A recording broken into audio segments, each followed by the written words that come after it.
Good morning students. आज के video में हम लोग सीखने वाले हैं मूविंग एंड डुप्लीकेटिंग। मतलब किसी ऑब्जेक्ट को हम सिलेक्ट करेंगे और उसके बाद उसका डुप्लीकेट तैयार करना है। तो सबसे ईजीएस्ट वे क्या होता है डुप्लीकेट बनाने का? आप उस ऑब्जेक्ट को सिलेक्ट करिए, उसके बाद एडिट मेनू में जाइए।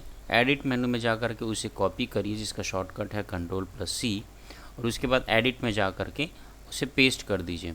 तो बट इससे होता ये है कि उसकी डुप्लीकेट तो तैयार हो जाती है, बट उसके बाद उसे हमें अरेंज करना पड़ता है। अगर मान के चलो हमें उसको एक सीध में चाहिए उस ऑब्जेक्ट को, तो उसमें ये होता है, ये जो आर्टबोर्ड है उसमें कहीं पर भी वो उसकी डुप्लीकेट तैयार होती हैं। तो आज हम लोग कुछ नया सीखने वाले हैं।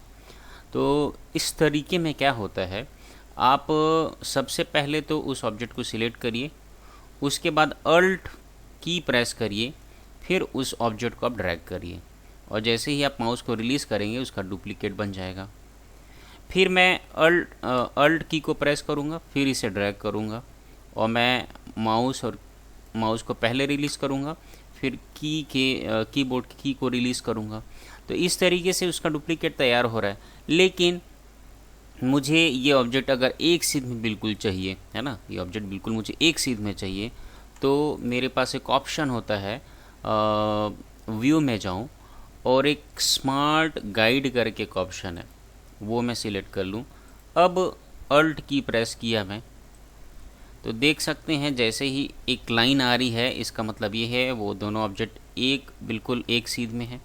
रिलीज़ कर दिया मैंने माउस और कीबोर्ड का की, फिर अगेन अल्ट प्रेस किया हूँ, फिर मैं ड्रैग कर रहा हूँ। देख सकते हैं स्मार्ट गाइड मुझे गाइड कर रहा है कि ऑब्जेक्ट सीध में, जैसे मैं ऊपर ले जाऊँगा वो स्मार्ट गाइड का जो लाइन है वो गायब हो जाता है, ये देख सकते हैं। तो एक दूसरा ऑप्शन ये है, अगर आपको स्मार्ट गाइड ऑप्शन का यूज़ नहीं करना है तो एक सीध में लाने का दूसरा ऑप्शन है। मैं क्या करूँ, सबसे पहले अल्ट की प्रेस किया, फिर ड्रैग कर रहा हूँ, ठीक है। फिर मैं नीचे जानबूझ के ले जा रहा हूँ और शिफ्ट प्रेस किया, शिफ्ट प्रेस करते ही वो एक सीध में आ गया। तो एक दूसरा तरीका ये भी है, क्या आप सबसे पहले ऑब्जेक्ट को सिलेक्ट करिए जिसकी आपको कॉपी चाहिए, उसके बाद अल्ट की प्रेस करिए, फिर उसे ड्रैग करिए, और यदि अब मैं उसे जानबूझ के नीचे ला रहा हूँ, एक सीध में लाना, शिफ्ट को दबा दीजिए, बिल्कुल एक सीध में आएगा, फिर रिलीज़ कर दीजिए। तो ये तो हो गया डुप्लीकेट तैयार करना। लेकिन हो क्या रहा है, ये जो गैप है, ये वाला गैप है ना, इसमें कुछ अलग है, इसमें कुछ अलग है, इसमें कुछ अलग है, इसमें कुछ अलग है। तो उससे बचने के लिए हम क्या करें, डिलीट करता हूँ मैं इनको, सिलेक्ट किया, डिलीट किया। देखिए मैंने इसे सिलेक्ट किया, अल्ट की प्रेस किया, फिर मैं क्या करता हूँ, मुझे इतने डिस्टेंस में सपोज चाहिए, है ना, एक सीध में लाने के लिए शिफ्ट प्रेस किया, एक सीध में आ गया, ये हो गया। अब मैं क्या करूं, कीबोर्ड से मैं Ctrl+D प्रेस करते रहूं, Ctrl+D, Ctrl+D, Ctrl+D, Ctrl+D, Ctrl+D। तो ये क्या बोलते हैं, ज़्यादा निकल गया, तो इसको मैं यहाँ से डिलीट कर देता हूँ, ठीक है। और मैं क्या करूँ, अब अगर मैं और Ctrl+D दबाऊँगा तो ये उधर आगे तरफ निकल जाएगा, है ना, आर्टबोर्ड से बाहर निकल जाएगा।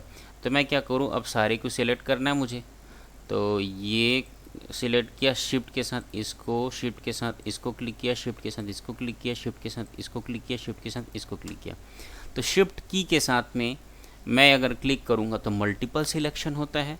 अब मैं अल्ट प्रेस करूँ, अल्ट प्रेस करने के बाद मैं नीचे की ओर मूव करूं या ड्रैग करूं, ये हो गया। अब मैं Ctrl+D प्रेस करते जाऊं, Ctrl+D, Ctrl+D, Ctrl+D। तो इस तरीके से हम लोग किसी ऑब्जेक्ट की डुप्लीकेट तैयार करते हैं, मूव करते हैं। अब एक चीज़ और बता दूं आप लोगों को, मुझे क्या करना है, अब यहाँ का डिस्टेंस देखिए, यहाँ का डिस्टेंस इस साइड और यहाँ का डिस्टेंस इस साइड, है ना, कम ज़्यादा है। तो मैं क्या करूँ, इनको सारे को सिलेक्ट कर लूँ मैं, है ना, सारे को मैं सिलेक्ट कर लूँ। तो कैसे करूँगा भाई, ये मेरे पास सिलेक्शन टूल है, और इसको मैं ऐसे चारों तरफ से घेर लेता हूँ, और उसके बाद इनको मैं मूव कर सकता हूँ मैं कुछ इस तरीके से। ठीक है, अब बिल्कुल सही तरीके से सेट हो गया है आर्ट बोर्ड में। तो ये तो था कैसे हम लोग अल्ट की शिफ्ट की से मूव करते हुए, है ना, स्मार्ट गाइड का ऑप्शन का यूज़ करते हुए हम उसकी डुप्लीकेट तैयार करते हैं। तो इस लेक्चर में इतना ही। Thank you very much.